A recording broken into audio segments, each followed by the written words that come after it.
Ngayon, Ginoong Kainglet, puwede ho ba namin malaman lang, meron pong reports kasi ng pagbagsak ng palay price sa ilang pong lalawigan sa Luzon. Saan po ito at bakit po? Monitored po natin, Sir Ted, Miss Chacha, for the past 3 weeks, dito po sa Luzon at meron din po sa Visayas. Sa Luzon pa particular, Sir Ted, Mm. nakakabigla, Nueva Ecija, Bulacan, Pampanga, Pangasinan, even sa Laguna at Quezon.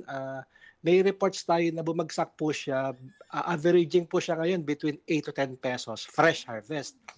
Nakakagulat po ito, Sir Ted, dahil tapos na po ang anihan, ang peak harvest. Actually, ito po yung mga naghabol na lang ng ani dahil nga maganda yung presyohan ng nakaraang cropping natin. Dapat po mas mataas sana ang farm gate, pero ngayon ay talagang dumausdos.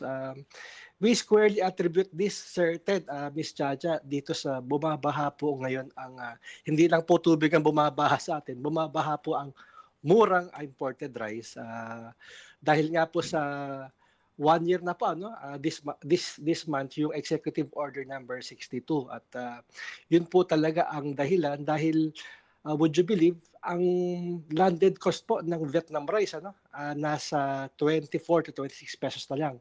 So ibig sabihin, landed cost siya, bayad na yung taripa, kayang-kayang ibenta ng mga importers. Actually, sa 30 pesos po, may kita na sila. Mm. At doon nakatingin yung ating mga traders at millers, yung wholesale price po ng bigas sa merkado, naglalaro lang between 30 to 35 pesos po. Kaya talagang ayaw naman natin sisihin po yung mga millers at traders. Talagang sa mababang presyo nila, bibili lang yung palay. Kasi kung hindi naman sila nakikita, ba't pa sila bibili ng palay po? Para siyempre, negosyo rin po nila yung pamimili ng palay. Opo, sige. So kung ang isa po sa mga factors dito ay yung pong bagsak presyo na imported, ano po? Oo.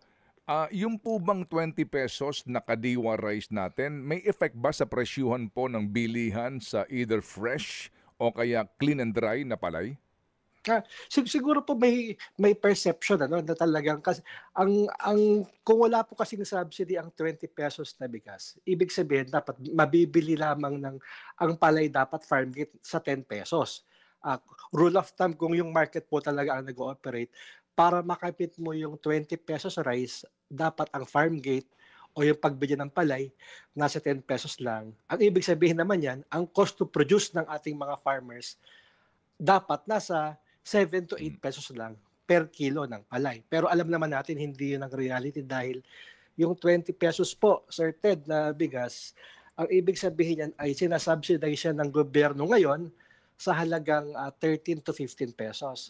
Tama naman ang presidente na hindi directly link yung 20 pesos sa bigas sa pagbagsak ng palay dahil binibili naman ng NFA yung binebenta niyang bigas sa 23 pesos per kilo sa ating mga farmers. Ibig sabihin, totoo rin yung sinabi niyang hindi binabarat ng NFA ang Opo. farmers at mataas yung bili niya sa 23.